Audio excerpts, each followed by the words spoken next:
Éric Woerth, secrétaire général chez Les Républicains, député de l'Oise aussi, ancien ministre du Travail, invité de France Info ce matin avec Jean-François Killy et Guy Birenbaum. Bonjour Éric Woerth. Bonjour.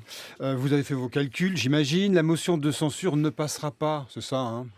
Non, je ne pense pas, non. Non, mais en général, Ouais. vous savez, les choses se passent comme ça, c'est-à-dire que Elles sont la un peu- gauche va elles sont continuer un à peu- soutenir le gouvernement, Ouais. même si elle Ouais. l'insulte tous les jours dans les couloirs de l'Assemblée, et texte après texte. Ça vous choque, ça?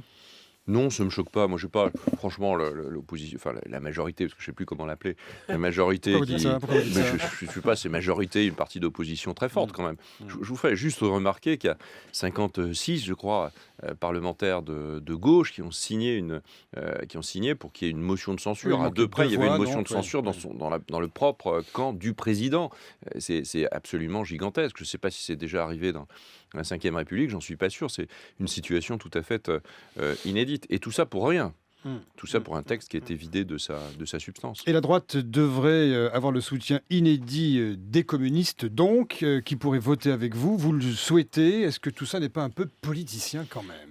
Non mais moi j'y peux rien. Nous on est l'opposition, Votez on des a un communistes. texte, on a une motion de censure. On avait dit de façon très peu politicienne, nous avions dit que nous étions favorables à la première version du texte de réforme du Code du travail. Je l'ai dit et beaucoup d'autres l'ont dit. Nicolas Sarkozy l'a indiqué. La plupart. Franchement, on a fait notre métier qui était de considérer que de façon impartiale, ce texte facilitait les choses dans le domaine du Code du travail. Et puis tout d'un coup, ça a complètement dérivé, c'est parti en vrille au fur et à mesure des manifestations et au fur et à mesure des discussions avec les syndicats et notamment la CFDT. Donc ce texte, il a été vidé, dénaturé, dévitalisé et donc aujourd'hui, il n'y a plus aucune raison évidemment de le soutenir. Donc on dépose une motion de censure Ouais. et puis si certains autres députés veulent voter cette motion de censure, aussi ahurissant que ça puisse paraître, voilà, ils le font. Éric Woerth, Ça montre l'état du ouais. gouvernement, ça montre un Ouais. état de faiblesse considérable. Et d'ailleurs, c'est très étonnant qu'il y ait une motion de censure sur un texte faible. Si le gouvernement avait repris sa version initiale, on pourrait se dire, au fond, il passe en force sur un texte auquel il croit, qui va transformer l'économie française, faciliter le marché du travail, faciliter l'embauche. Ça, ce serait bien. Il ne restait plus rien à prendre dans ce texte, Guy? Vous Oui. jugez le texte faible, mais il y a quand même beaucoup de gens à gauche et pas mal de gens dans la rue qui jugent que ce texte, notamment sur l'inversion de la hiérarchie des normes, est choquant. Mais je comprends ce débat, c'est un débat et tous les débats doivent être bien sûr respectés, mais si la conviction du gouvernement c'est le contraire, et si la conviction du gouvernement c'est que inverser la hiérarchie des normes, c'est-à-dire considérer que l'accord d'entreprise domine tous les L'accord autres de branche, accords, oui. et si on considère que c'est bon pour l'emploi des Français, bah, il faut qu'il le fasse. S'il n'y croit pas, il ne le fait pas, mais dans ce cas-là, il ne le met pas dans son texte. Il ne peut pas faire un truc mi-chèvre, mi-chou, ce qui est exactement aujourd'hui le cas, puisque c'est sous le contrôle des branches. Donc ça ne veut plus dire grand-chose. Un gouvernement fort, c'est un gouvernement qui a des convictions, qui pense que l'intérêt général, c'est pas peut-être ou probablement toujours l'opinion publique et qu'il doit devancer l'opinion publique plutôt que de courir après les manifestants tout le temps. Vous pensez que manif pour manif, François Hollande aurait dû conserver ce texte et passer en force pour la version originale, c'est ça l'idée? Oui, à partir du moment où il faisait le 49.3, il devait le faire c'est un acte fort, le 49.3, qui est une preuve de faiblesse. Hein. Donc voilà, il y a un peu de paradoxe. Et donc il faut le faire sur un texte qui veut dire quelque chose, sur le texte auquel il croit, lui, pas le texte issu d'un certain nombre de consultations, de concertations qui a perdu de sa force. Alors je vois bien qu'il faut essayer de ménager la CFDT. C'est en fait le vrai.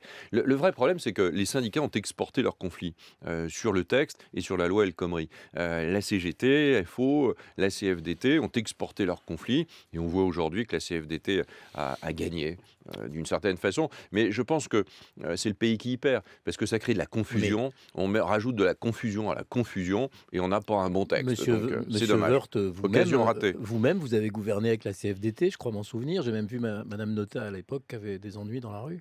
Non, mais moi j'ai gouverné, donc quand j'étais au gouvernement, on n'a pas gouverné avec la CFDT. Un peu La avant, réforme des un peu retraites. avant. Oui, mais on va pas faire de l'archéologie. La réforme Ah des bah retraites. c'est gentil pour Alain Juppé ce que vous dites. Non, mais quelle drôle de remarque.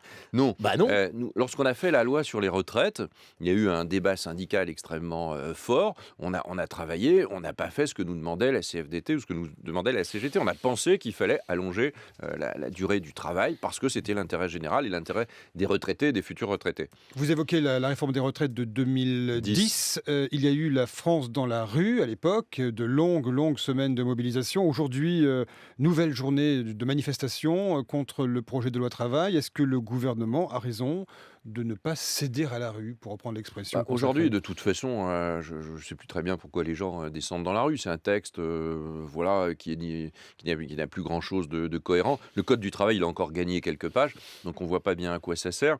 On voit que les patrons sont contre, alors qu'il devrait être, logiquement, c'était fait quand même pour faciliter la vie des entreprises et donc l'embauche. On voit que la plupart des syndicats sont contre, et on voit que les Français ne comprennent pas ce qu'il y a dedans. Ils ont raison d'ailleurs, parce qu'on a empilé les amendements. Donc ça ne sert plus à rien de descendre dans la rue, parce que le 49.3, il va s'appliquer à l'Assemblée.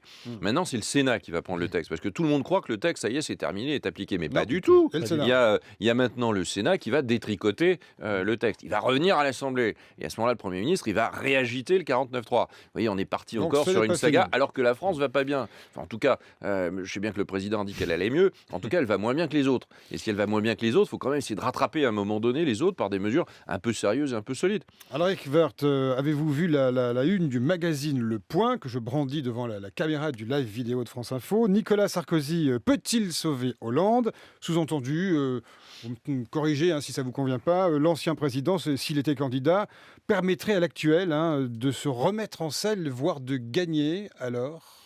Oui, je vous corrige, non, en fait, c'est une sorte de politique fiction, mais il y a toujours beaucoup de politique fiction comme ça. Puis Le Point, comme l'Express, sont habitués à des couvertures un peu choc, C'est un parce point de vue qu'il faut intéressant vendre. quand même. Oui. Mais c'est un point de vue qui ne se vérifie nulle part. Après, il y a des primaires, il y aura des primaires. Il faut regarder tout ça extrêmement calmement. Nicolas Sarkozy est un candidat, le moins qu'on puisse dire, assez solide.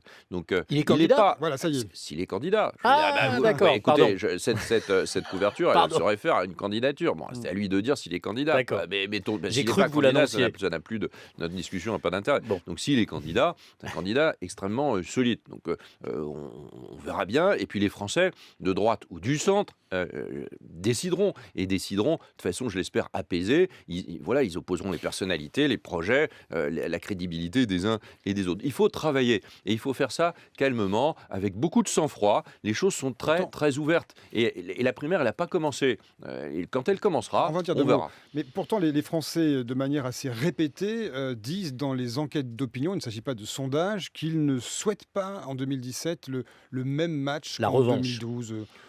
Oui, enfin, je crois, peut-être. Enfin, bien sûr que les Français le disent, et puis si c'est le même match, ils verront. Je veux dire, c'est comme ça.